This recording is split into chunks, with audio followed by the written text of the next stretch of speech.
fáistí, donnach ráistin seo agus aniu tamachán ceann seo a léh. Seo agat Seangáin, bheach éisian an sin. Conas mar bhharann siad, cóáid a bhharann siad, cad a ihin siad agus an irid sin cín éagsú leann agus tá fáite fud fadan down. Tá hílumm agus fálam óí mín fuhab. Seo agat Seangáin. Cédáilte ag Gemser Publications SL, Údar Alejandro Algara, léireoidí Daniel Hort, be I móra I Joaquín a Dastrig, agus be an gúm a Dailchig. So, seo agat Seangáin. A bhuí leis na Seangáin, fanan foríiseocha, pórcanna, agus macharí an dain glán ó drábhail anmhathe agus plandaí. Oh, that's your shot simul. Cé thosa. Mór I dit a deirte leat in glór bog ísel. Féchan tú mór hímpelart. Ach duine ná Jory ní ecan tú. Féach síos an seo, bí cormach nach siúlan tú orm. Deire, féchan tú síos agus fechan tú fehidín bíidecha ag do chosa. Cé thosa a ífrín tú de. Is Seangáin mé. An míon leat aithne a chur tar lom. Ach tá beg bíideach an sin. Ach is stig a linse ans gom ranín sé ní smó.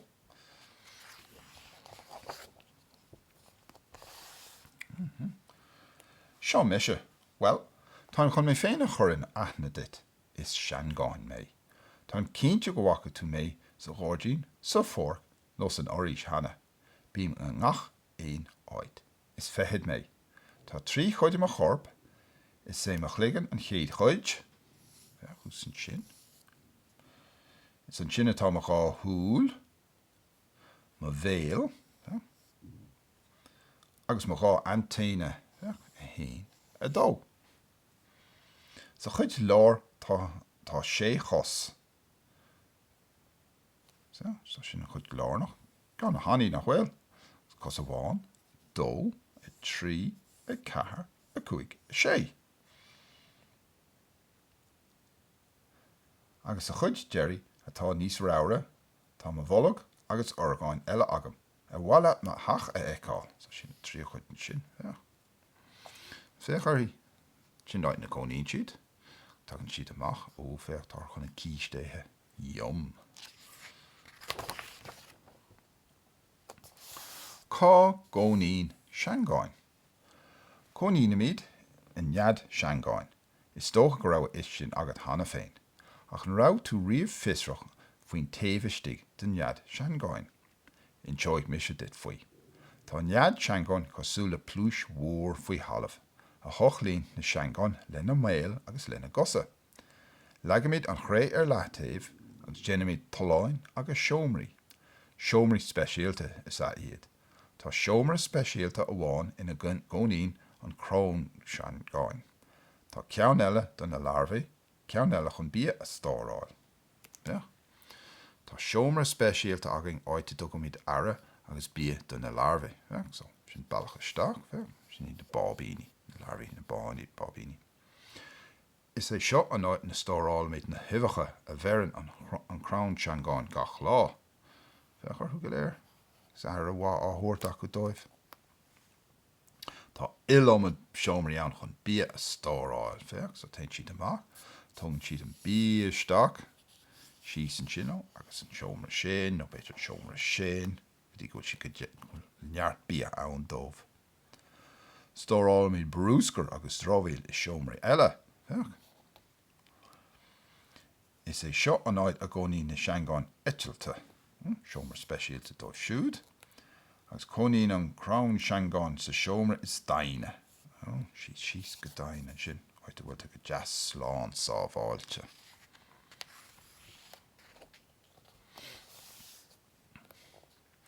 Mó winter. Is an crón Seangáin máthar má heilig ile, agus iad na Seangáin ibre nó réifúracha, agus iad na ílarvaí agus na hivarcha nínáin an tí. Tumid ara anmha dar máthar. Ní gáide an nead a ágáil riamh mar tugamid bia chuci agus déanamid toláin agus tugadh míid aire den huimheacha a bhéironn si gach lá. Tá an péistín bheag as gach ómh, larva a thugtar ar an béistín sin. Tugadh míid bia agus díden dó go dtí go bhásan sé ina hangán ubre. Nó fech ar hún sin. Súil si á léamh fech. San sin crán sean bhain, agus na larva fech, so ten siad sús go seomra bháin, is na huimheacha, agus an sin nuair ásan siad, nuair hagann siad amachchas na huimheacha, tras na locadaíon seomra eile, agus an sin nuair tá th fást an sin, bíonn siad ná an obair agus cearú. Ó fech, duine bháin tógáil, tonáil le dul síos níos fuide.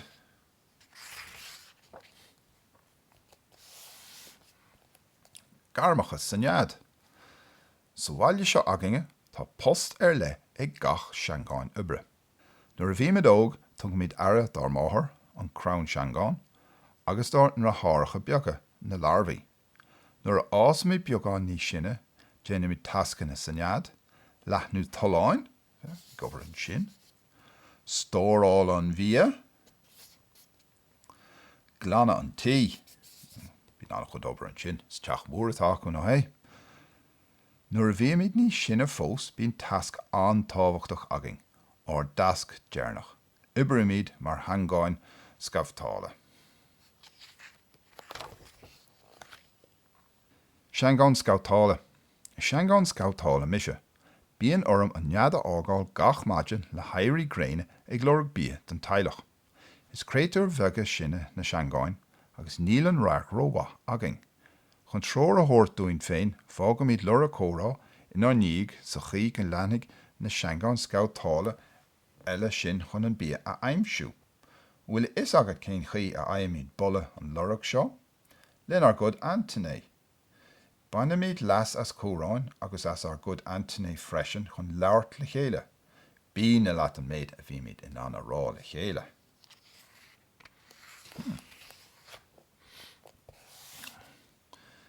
Decharú, tá éis teacht amach agus ag siúil timppla. Ó, tháinig sé ar bia. Nis caiig sé dul arás, agus an bia thuirt, agus a thuirt is an daine an na grúpi eile.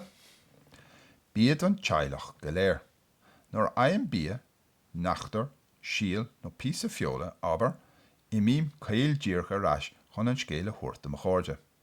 Leanan seangáin scabhtála eile an lura chóra a dag mise chun an bia a iompar arás, písa ar físa chuig an nead. Ar dús tugadh míid bia den na larvaí agus an chrán seangáin. An sin tugadh míid bia den na seangáin a dan sa bhaile, agus ar deire itheimid féin an bia a bhíon fáca. Rhainna míid gach rud le chéile adring sa bhaile seo aginge.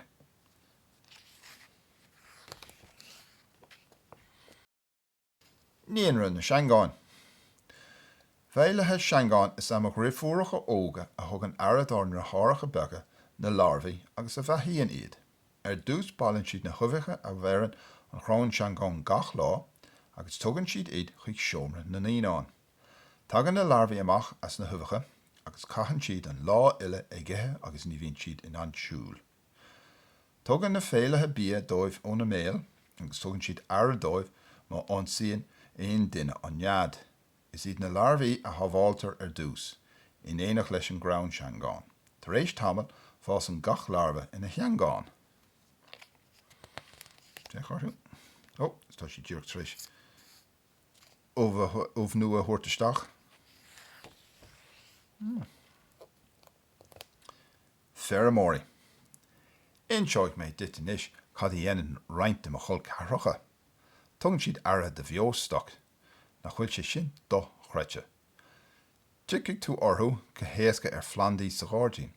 Caitheann na seangáin seo an lá go léir ag dúirt airthe den hafidí, á gosant. Tá na hafidí níos lú ná na seangáin, agus caitheann siad an lá go léir ag ól sú planda. Bileán mo chóil carra iad agus ólann siad a néachtar, atá anmhilis agus a churn ar míre le háthas iad. Is cosúil le bathíad na hafidí ag na seangáin. Ó féach agus ní féil an bóín dé teachtá an seangáin chun an ruaig a chur air.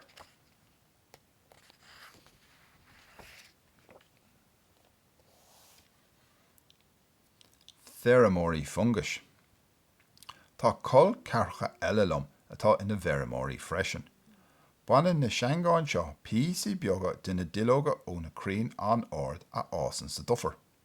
Nuair hagan na seangáin anuas ó na crainn, uaireanta berann siad greim ar na duilleoga lena ngeola agus titan siad ní síos go ré ar nós parachute. Fechar. Agus iad teachta síos ní hitan siad agus is eitlíonn siad go deas máil. Síos. Agus an sin ní chuirtaíonn siad iad féin. Tugann siad píosaí duna duilleoga chuig an nead. Bíonn siad á gugant an sin agus fágann siad iad is seomra speisialta. An sin churann siad fungus a ásan ar na duilleoga coganta agus cothaíonn siad gach duine leis na fungus sin. Pheramóirí muisiún iad na seangáin seo. Sin simú. Fiadóirí. Ní dhéanann na seangáin go léir a go neadacha I bhfuirm toláin faoi halamh. Bíonn seanstá crann agus gé glufa mar nead ag cuid acu nó cónaíonn siad faoi chloch nó faoi bhríocha. Tá roinnt eile acu nach dhéanann nead ar bith agus caitheann siad a saoil ag taistil. Agus iad na cín is dochreidte ar fad na mo chulcharracha a chonaíonn san Afric, san Astráil agus san Áis. Fiadóirí a thugtar órsú san, mar déanann siad a go neadacha le duilleoga beo agus iad a sníomh le chéile leis an siad a dhéanann na larvaí. Nuair bhíonn an nead déanta acu, chonaíonn an crann seangáin go compórteach cosanta leistigh de thach bheo. Feach.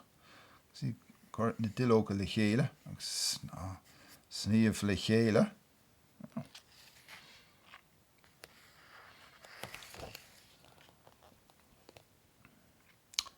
Tred. Níl na seangáin go léir chun thó síocháanta lomsa ná le a ghrifuair.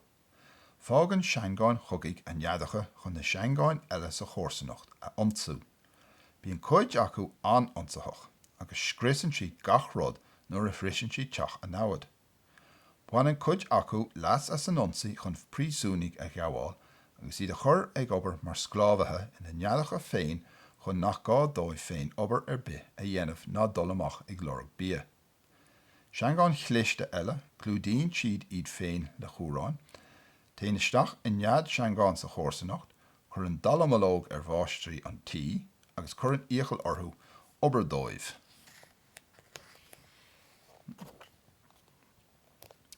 Seangáin eitilte. Uaireanta berann ármáthair uimheacha ó na bhás an seangáin eitilte. Cónaíonn siad sa nead chéanna linne áite dogamid ara agus bia dóibh chun iad a olbhú don lá mór. Tá seangáin eitilte an speisialta. Is ban frintsaí agus prinsaí cuid acu. Uair amháin gach bliain I rinne hithe, fágann na seangáin eitilte go léir an nead nach bra an seo é na féachant in airde air. Tagann siad le chéile san air agus ar deire tuairlíonn na ban frintsaí. Is crann seangáin gach ceann acu inis agus tosaíonn siad ag déanamh neadacha nua.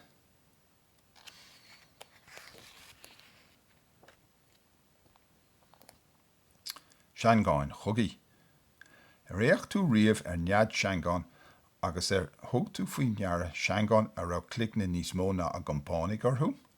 Is seangáin chugaigh iad sin.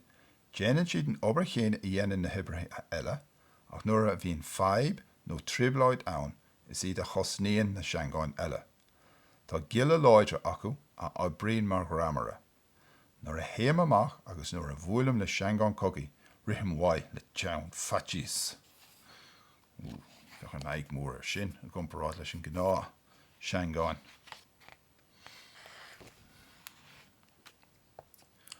Gordín na seangáin. Réitímuid na seangáin anmha le crainn agus le plandaí. Tá col cearthacha agam, tá na milliún gailta agam tá is agat, a chonaíonn I Mheiriceá láir leistigte na crainn acacia. Ar an ground sin fásann spianta a úsáid na seangáin chun neadacha a dhéanamh. Fainn siad néachtar agus bia speisialta an ground sin. Mar chúteamh, glanann mo chulcharracha na fialaí sa timpalacht agus berann siad lo síalta plandaí eile chun spás a thabhairt don acacia fás in éonar. Le nuas ar sin go léir, bhainann siad greim as anmha a bhíonn ag géire na duilleoga a ithe. So bíonn siad scá a chéile a bhharann siad. An simúil fad.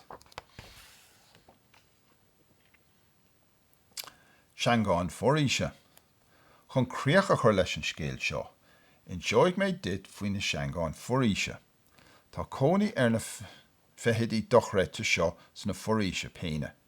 Déanann siad nead de spíonta péine I bhorm cnocán. Tá na seangáin foréise anmhór agus tá dat dubh agus dearg orthú. Má churann tú isteach orthú, teochaigh siad amach ón na nead agus spréálthaigh siad thu le leacht a bhfuil bolla finnegar as. Bí cuairmach mar baineann siad graim a slína freisin. Má écann tú nead ná scris é le do hol. Tugann na seangáin seo airad an dúra agus cabhraíonn siad linn mar itheann siad feithidí a churann isteach orrin. Well, inis tá sé in am agam sláánna ágáil agah. Feiceigh mé ar báilsibh a bhuachalaí agus a chalíní. Ja, sin an cnocán agus bheith, siúlann siad siús agus caiic bhfuil an bailach isteach hús an sin.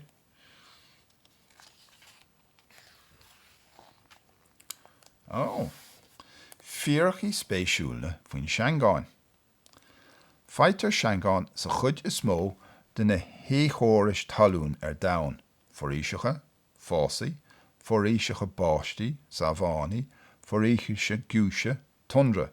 Tá cólínú ráthúil déanta acu freisin ar cheantar orbacha. Tígló a neadacha a dhéanamh ar an talamh is stochraon I ngéige áit ar bith nach mór.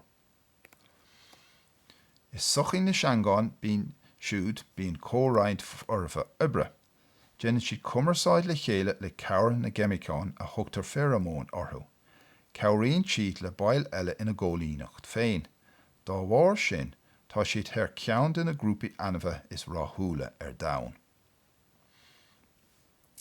A bhuí leis na cineálacha éagsúla bia atá ar fáil tuig le seangáin éagsúla Rolla éagsúla a imirt ina néachóiris féin. Cuid acu mar chrachadóirí, cuid eile mar luvatóirí, cuid eile fós mar híonscailtóirí. Tugann siad cúnamh duilleomid spéisiús plandaí leathnú agus olrú trí shialta a bhoga ó áit go chéile.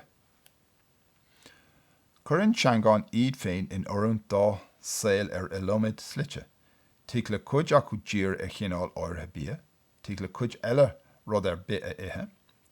Itheann cuid acu feol, itheann cuid eile feithidí, plandaí, anmhatha marmha nó muisriún. Tuig le marachtáil é dún le feithidí eile, le plandaí, le fungus agus le bactéir. Aithnítear breis 2,010 spéisiús difriúil seangáin, ach tá cuid mhór nar aimsíodh fós. Béidir gúil sús le 20,000 ann. Sin hán chud ar fad, wow. Ag brathar an spéisiús, tá réimse mór cólíneachtaí ann.